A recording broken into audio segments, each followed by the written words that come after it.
Olá pessoal, tudo bem? Sejam todos bem-vindos ao meu canal. Eu sou o Valmir Nascimento e esse é o seu canal Cultura e Teologia. Estamos aqui com mais um comentário de lição bíblica da CPAD, lição de adultos. Eu quero agradecer a você pela sua presença, pela sua participação, você que é professor ou você que é aluno da Escola Bíblica Dominical, muito obrigado pela sua presença aqui. Eu deixo já o meu pedido, você que não é ainda inscrito no canal, inscreva-se e nos ajude a continuar a crescer por aqui. Vamos então ao comentário desta lição. Chegamos agora à 10ª lição do trimestre, que tem por título O Cativeiro de Israel, Reino do Norte. O texto áureo da lição de hoje diz: Vinde e tornemos para o Senhor, porque Ele despedaçou e nos sarará, fez a ferida e ligará. Oséias capítulo 6 e o verso 1.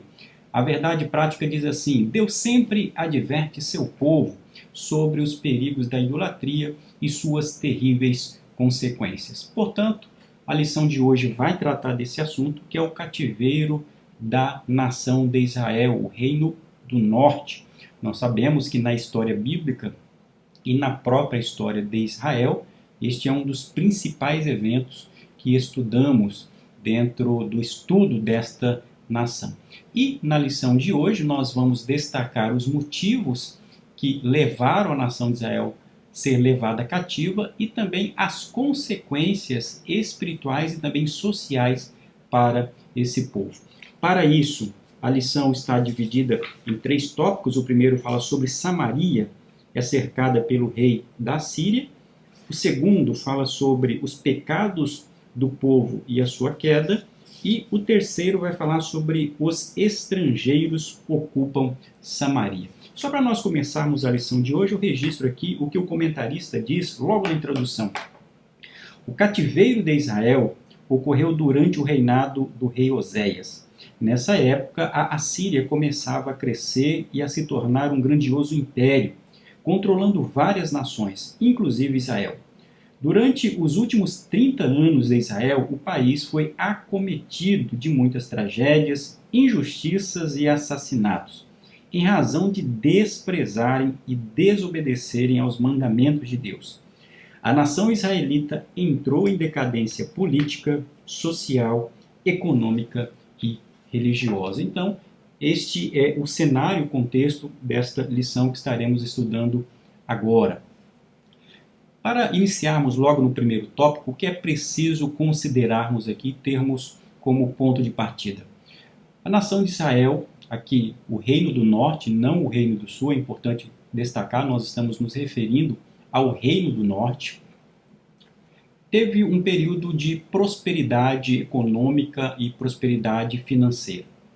Porém, ela acabou em determinado momento caindo em desolação e, nesse caso, em virtude de ter sido levada cativa pelo reino assírio.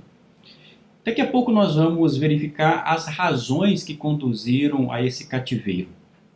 Mas nós lembramos aqui que esse cativeiro da nação israelita, o Reino do Norte, aconteceu em 722 a.C., lembrando que o cativeiro do Reino do Sul vai acontecer 135 anos depois. Segundo o livro de Reis, a partir do versículo 9, do capítulo 18 de 2 Reis, diz que o cativeiro vai acontecer na época em que Oséias era rei da nação israelita e Ezequias era o rei da nação de Judá.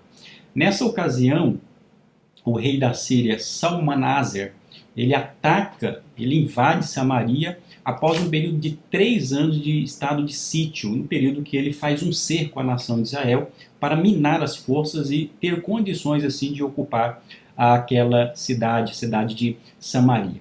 O fato é que naquele contexto a Síria estava se estabelecendo como um grande império na região.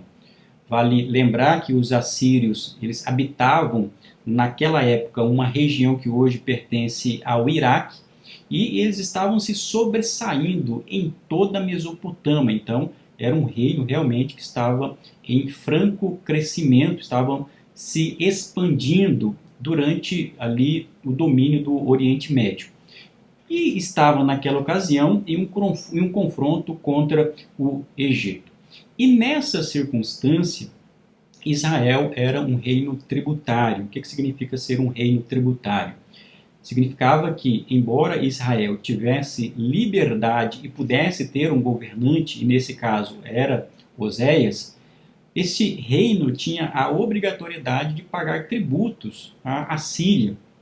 E isso fazia com que, obviamente, o reino de Israel fosse oprimido do ponto de vista econômico, do ponto de vista político, pela Assíria. E isso, por outro lado, possibilitava a Síria ser um povo dominador naquela circunstância, apesar de atribuir à nação de Israel essa certa liberdade. Ocorre que, nessa ocasião, e a lição deixa isso muito claro, Oséias, que era rei de Israel, se insurgiu contra esta situação. Vai então ao Egito buscar apoio, e o Egito era inimigo da Assíria, e isso faz com que Salmaneser ordenasse, portanto, a ocupação de Israel. E isso vai acontecer ali durante um período de 3 anos, como está no segundo livro de Reis, no capítulo 17 e o versículo 5.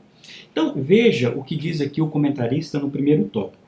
Israel sobre o reinado de Jeroboão. A nação de Israel experimentou prosperidade econômica e reconquistas de territórios perdidos para a Síria, que durante algum tempo dominava a Palestina. Mas, infelizmente, conforme nos adverte os profetas Amós e Oséias, esses resultados foram alcançados através de corrupção, injustiça social, hipocrisia religiosa e sincretismo. Nós vamos destacar esses pontos logo na sequência. Os períodos de prosperidade não fizeram o povo retornar a Deus para adorá-lo conforme a lei. Eu pego esse primeiro ponto aqui. Como já destaquei, a nação de Israel passou por um período de bonança e de prosperidade, porém isso não fez com que a nação voltasse o seu coração para o Deus verdadeiro. Isso nos mostra que a condição econômica, a condição financeira de uma pessoa não mede o estado espiritual dela, seja para o aspecto positivo e nem para o aspecto negativo. Ou seja, não significa dizer que uma pessoa que seja próspera economicamente, ela vá abandonar a Deus. Não significa isso. Até porque uma pessoa pode ser próspera, abençoada e também ser uma pessoa fiel a Deus. O que a Bíblia chama a atenção é acerca do amor ao dinheiro. A Bíblia diz que o amor ao dinheiro é a raiz de todos os males, não o dinheiro em si. Portanto, nesse caso aqui, a nação de Israel atingiu um estado financeiro, mas isso não levou a nação de Israel a reconhecer a soberania de Deus e a bênção e a graça de Deus na vida dela naquela ocasião. Muito pelo contrário, isso fez com que ela voltasse as costas para Deus. Então, fazendo uma aplicação desse contexto e desse cenário da nação de Israel, nós precisamos realmente observar em relação a esse ponto. Podemos buscar a prosperidade do ponto de vista bíblico, trabalhar para isso, empreender, investir, mas jamais colocar a nossa esperança e toda a base da nossa vida na prosperidade que porventura venhamos a ter. E esse foi um erro da nação de Israel. E o comentarista continua dizendo assim no segundo tópico: a traição do rei Oséias. O rei da Síria, Salmaneser, descobriu que Oséias, seu vassalo, o traíra ao buscar apoio do Egito e interromper o pagamento dos tributos ao seu reino. Está lá no segundo livro de Reis, capítulo 17, versos 3 e 4. Enfurecido, o soberano mandou prender Oséias, marchou contra seus exércitos contra Samaria e a sitiou por 3 anos, segundo Reis, capítulo 17, versículo 5. A partir daí, Israel não teria mais chance de negociação. Só lhe restaria a guerra e a consequente deportação. Então, nós temos aí o cenário. Há realmente aqui uma insurgência, há uma rebelião por parte de Oséias para não mais fazer o pagamento daquele tributo para a Síria. Então, o rei da Síria ordena esse cerco e isso acontece por um período de 3 anos. E o que era um cerco? O que era esse estado de sítio? Era uma situação muito comum quando existiam guerras na antiguidade e que um determinado império, um determinado reino, ele bloqueava o acesso àquela cidade que estava sendo invadida.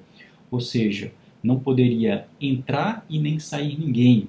E não poderia, sobretudo, ingressar ali suprimento. Isso gerava uma pobreza, uma escassez e, obviamente, levava o povo daquela cidade a uma situação de sofrimento e desespero. Imagine você ter uma cidade que durante 3 anos ficou em um estado de cerco, em um estado de sítio. É o que acontece ali com a nação israelita durante a entrada, durante o início do cerco promovido aí pelo reino da Assíria. Veja o que registra o historiador Flávio Joséfo acerca desta ocorrência. Foi assim que as 10 tribos que compunham o reino de Israel foram expulsas de seu país.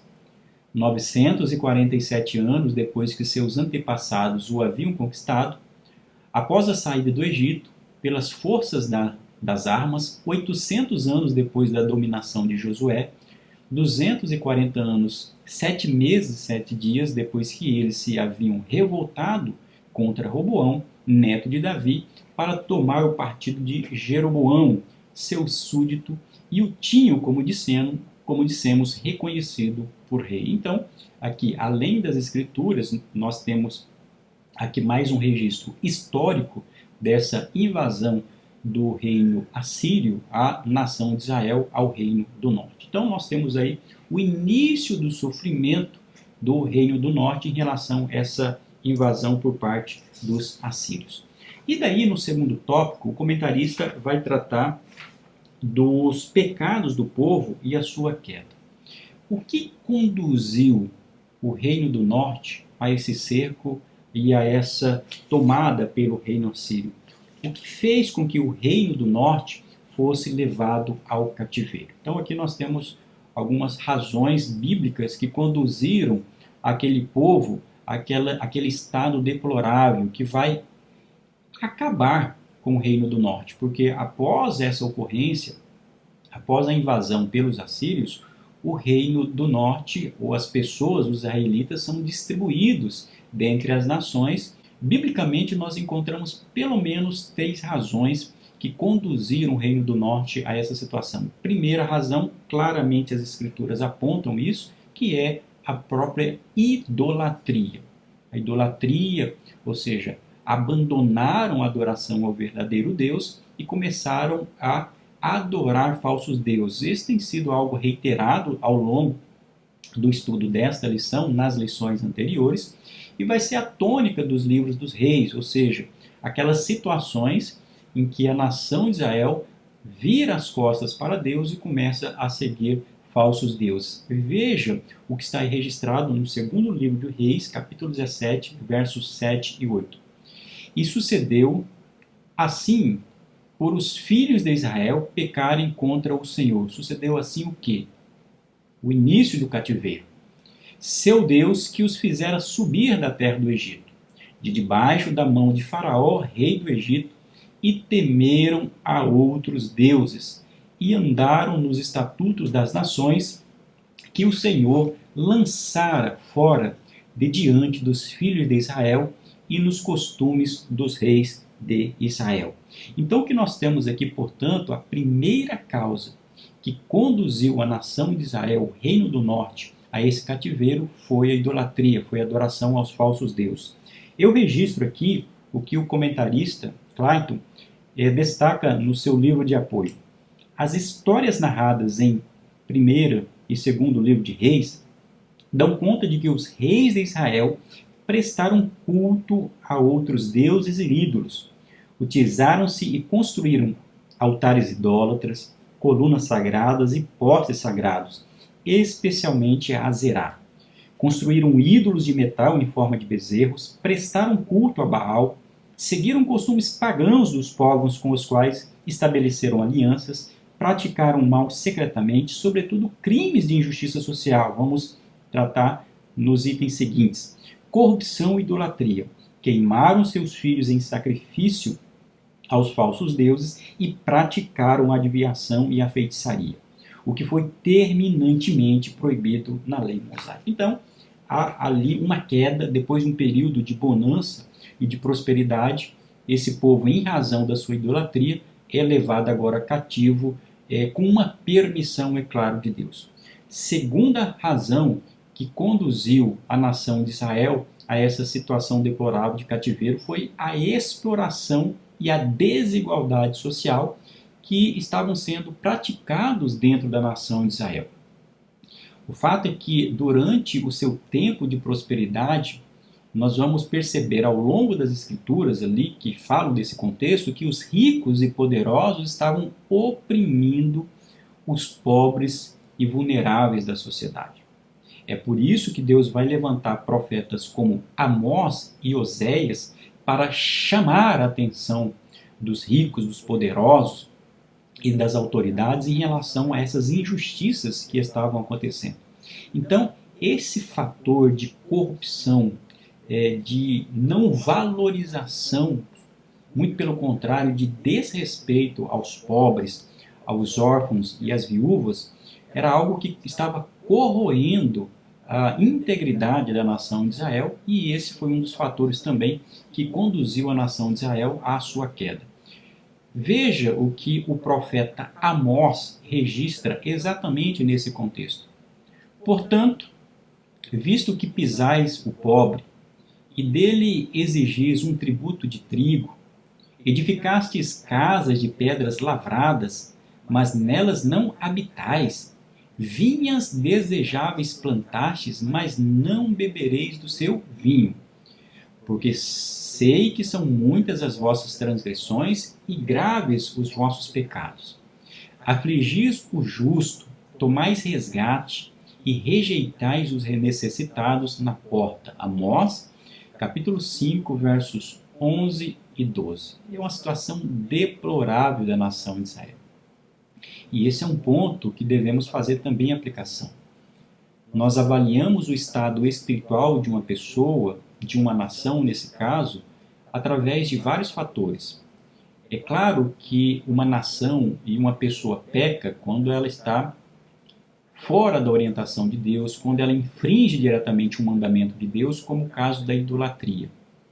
Mas uma pessoa também sai da bênção de Deus, deixa de receber a bênção de Deus quando ela age com injustiça, com opressão àqueles que estão numa situação mais frágil da sociedade. Essa é a razão pela qual, ao falarmos em espiritualidade na igreja, devemos levar isso em consideração. Se nós somos o povo de Deus, se buscamos a justiça de Deus, se queremos a paz social, precisamos pensar nessas pessoas que se encontram numa situação de vulnerabilidade. Tanto é assim que nós vamos olhar para o contexto do Novo Testamento, que sim, Jesus ele conviveu com os pobres e com aqueles que estavam numa situação de menor privilégio dentro da sociedade. É claro, isso não significa politizar o debate, muito menos a teologia com relação à pobreza, não é isso. Mas nesse caso aqui é olhar para aqueles que estão na posição mais baixa da sociedade. Aliás, nós vamos encontrar também no Novo Testamento a advertência por parte de Tiago acerca do perigo, acerca da discriminação àqueles que estão nessa condição. Veja o que Tiago, e é importante que você registre essa passagem, Tiago, capítulo 2, verso 1 a 4, que diz assim: Meus irmãos, não tenhais a fé de nosso Senhor Jesus Cristo, Senhor da glória, em acepção de pessoas. Porque, se no vosso ajuntamento entrar algum homem com um anel de ouro no dedo, com trajes preciosos, e entrar também algum pobre com sórdido traje, ou seja, com uma roupa simples, e atentardes para o que traz o traje precioso, e lhe disserdes: assenta-te tu aqui num lugar de honra, e disserdes ao pobre: tu fica aí em pé, ou assenta-te abaixo do meu estrado, porventura não fizeste distinção entre vós mesmos e não vos fizeste juízes de maus pensamentos? Essa expressão juízes de mau pensamento é uma expressão que alude a um preconceito em relação àqueles que são menos privilegiados, ou seja, há uma distinção, há uma discriminação em relação a essas pessoas. Então perceba que as autoridades, que as lideranças, sacerdotes, reis e aqueles que tinham uma condição social mais privilegiada na nação de Israel estavam aqui extorquindo, estavam cobrando altos tributos e impostos, principalmente desses pobres. Obviamente, é uma situação espiritual deplorável. Então, esta é a segunda razão que conduziu a nação de Israel àquele cativeiro. Em terceiro lugar, outra razão que conduziu a nação de Israel a esse cativeiro foi o fato de que o reino do norte não deu ouvidos às mensagens dos profetas. Isso vai acontecer também com o reino do sul. Mas é interessante que, de maneira muito mais clara, de maneira muito mais contundente, os pecados do reino do norte são mais evidentes, como nós temos estudado ao longo desse trimestre. Deus levantou vários profetas para advertir o reino do norte, mas eles não deram ouvido àquilo que Deus havia atentado, né? Então, quanto a esse aspecto, o que nós devemos destacar? A Bíblia diz que, não havendo profecia, o povo se corrompe. Deus levanta profetas e podemos nos valer também das profecias bíblicas, porque a palavra de Deus é a maior profecia que dirige a nossa vida, e isso deve nos orientar em relação àquilo que fazemos em todas as esferas da nossa vida, ouvirmos a voz profética de Deus. Seja através da sua palavra, ou seja através de pessoas que se levantam com essa autoridade bíblica para falar, para redarguir, para advertir em situações. E nesse caso, a nação de Israel não deu ouvidos. Nós temos a convicção plena de que Deus sempre manda profetas. E naquela ocasião, a corrupção, todo aquele desejo de atender os seus próprios anseios, fizeram com que os israelitas não dessem ouvidos aos profetas de Deus. E isso é um problema, porque quando nós não damos ouvidos às profecias legítimas bíblicas, nós estamos, em último grau, resistindo à voz de Deus e resistindo ao Espírito, como está lá em Atos capítulo 7, versos 51 e 52. Isso faz o quê? Isso leva a um afastamento progressivo do homem em relação a Deus. Se eu não ouço a profecia de Deus, se eu não ouço a advertência que vem da palavra de Deus, se não ouço a pregação contundente que aponta o meu erro, as mazelas do povo, obviamente que isso vai levando a um afastamento. E acontece isso com a nação de Israel, até chegar a um estado que a Bíblia chama de cauterização da consciência e, por fim, a ruína espiritual. E eu peço e sugiro que você aí registre 1 Timóteo, capítulo 1, verso 19, capítulo 4, versículo 2. Como nós fazemos uma aplicação nos dias que estamos vivendo? Precisamos dar ouvidos à palavra de Deus, às suas orientações, as suas recomendações, as suas exortações acerca da vida comunitária e também da vida espiritual. Enquanto a nação de Israel estava buscando a prosperidade econômica, se esquecendo daqueles que se encontravam em uma situação menos privilegiada, estavam tendo uma vida de idolatria, naquele caso a falsos deuses, nos dias atuais precisamos tomar cuidado também com esses fatores que podem distanciar o povo de Deus da verdadeira adoração. E um desses fatores é a busca por uma prosperidade equivocada. É uma espiritualidade que é triunfalista, que se preocupa tão somente em receber coisas materiais, desprezando o que há de mais importante na vida cristã, que é a busca do reino de Deus e a sua justiça, como diz Jesus, destacando isso aos seus discípulos. Então, aqui nós temos os três fatores que conduziram o reino do norte a essa queda. a essa situação deplorável. E depois disso, nós chegamos ao terceiro tópico que fala os estrangeiros ocupam Samaria. É claro, então depois daqueles 3 anos, a nação é ocupada, nesse caso Samaria. Samaria é a capital do Reino do Norte.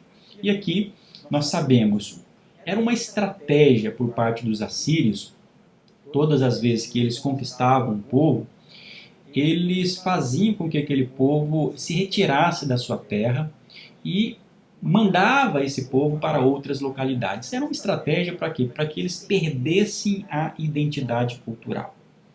As crenças, os valores e as práticas que até então eram adotadas, quando você retira um povo que tem aquela cultura da onde ele está alojado, distribuindo entre as nações, para os assírios isso conduziria a uma perda da identidade. E isso acontece, portanto, com o Reino do Norte. Então eles são distribuídos ali, eles ocupam Samaria, e isso vai fazendo o quê? Vai gerando um enfraquecimento das bases, vamos chamar de bases doutrinárias, daquilo que os israelitas acreditavam. Isso vai enfraquecendo. Era uma estratégia por parte dos assírios. E é exatamente isso que o mundo, que o inimigo da igreja tenta fazer hoje. Tenta minar as bases, tenta introduzir conceitos, tradições, culturas que não são adequados ao reino de Deus.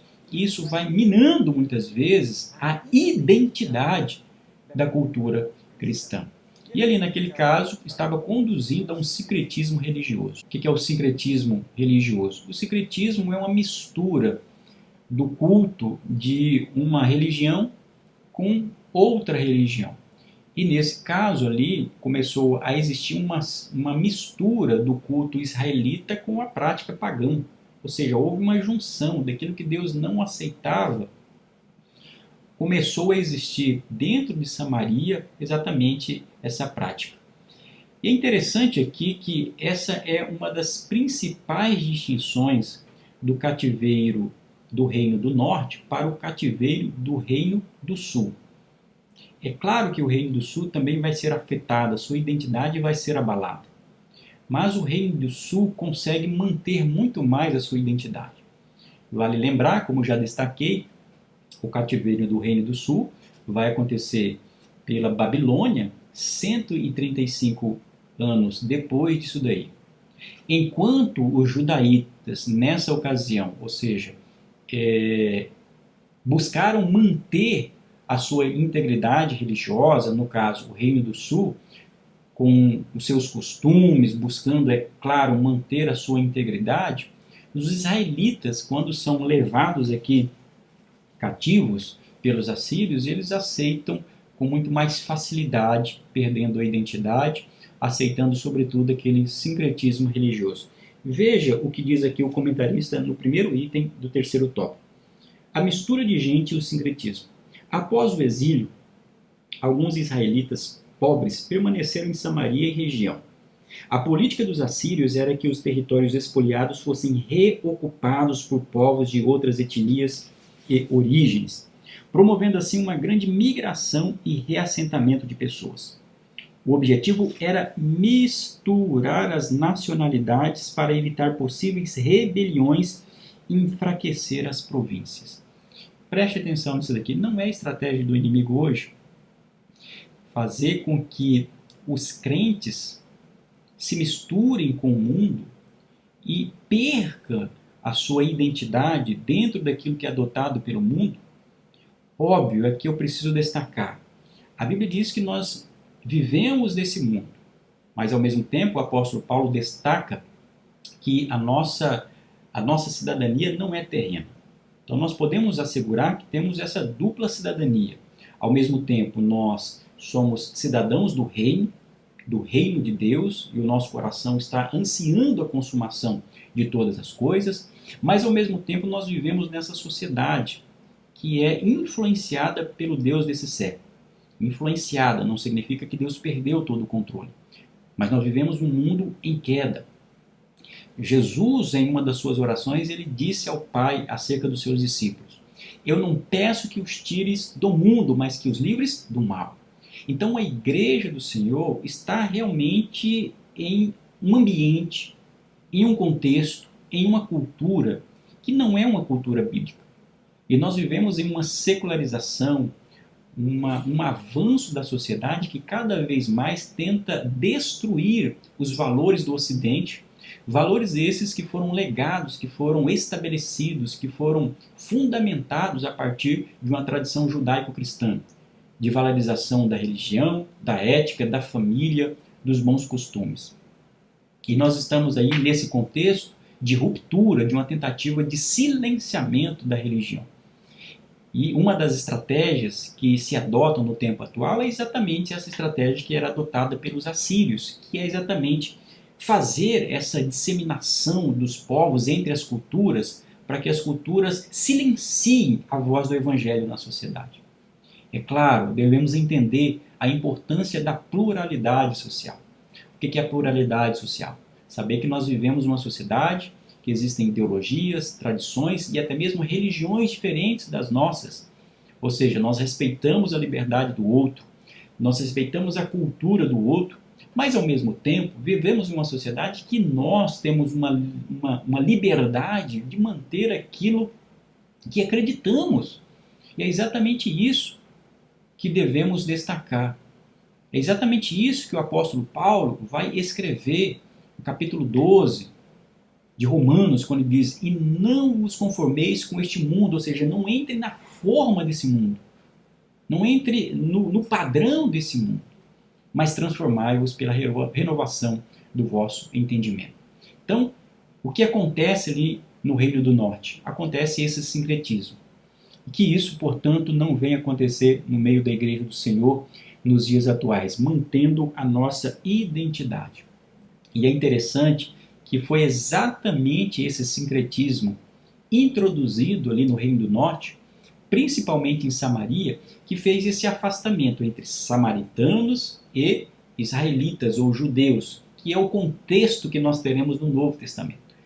É por isso que quando Jesus inicia o seu ministério, há de fato essa batalha, há essa oposição entre samaritanos e judeus. Por quê? Porque os judeus enxergavam nos samaritanos esse sincretismo, ou seja, eles não eram israelitas legítimos, porque eles se deixaram influenciar pelas práticas religiosas pagãs desde a época em que eles foram levados cativos pelo reino assírio. É claro, Jesus vai chegar nesse contexto e aqui o comentarista destaca, no segundo item do terceiro tópico: apesar do antagonismo entre judeus e samaritanos, Jesus os contemplou com muito amor. Ele deu atenção à mulher samaritana e lhe anunciou o reino, fazendo-a conhecedora da fonte da água que sacia a sede humana de forma definitiva.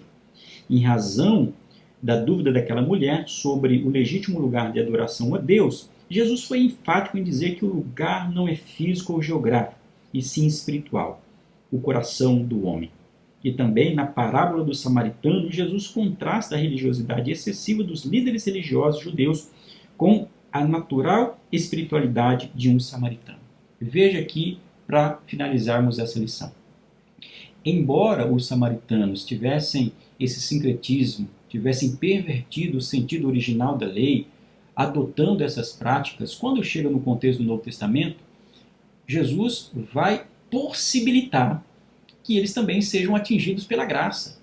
Óbvio, o erro que eles cometeram através do sincretismo deve ser questionado, deve ser avaliado, deve ser exortado, não há dúvida quanto a isso. Mas quando chega no contexto do Novo Testamento, Jesus abre as portas da graça para essas pessoas também ouvirem a pregação do Evangelho. Ou seja, ele não age com preconceito, até porque a Bíblia diz que a graça de Deus se há manifestado trazendo salvação a todos os homens. Então, hoje, no atual contexto em que vivemos, como aplicamos isso? Destacando que não há uma raça, não há uma etnia, não há um grupo social para quem o Evangelho se destina. O Evangelho se destina ao israelita, se destina ao samaritano, se destina também ao gentio, porque o Evangelho é o poder de Deus para a salvação de todo aquele que crê, sem acepção de pessoas. Então o samaritano, aquele que viveu uma prática antiga de sincretismo, também pode ser atingido pela graça de Deus.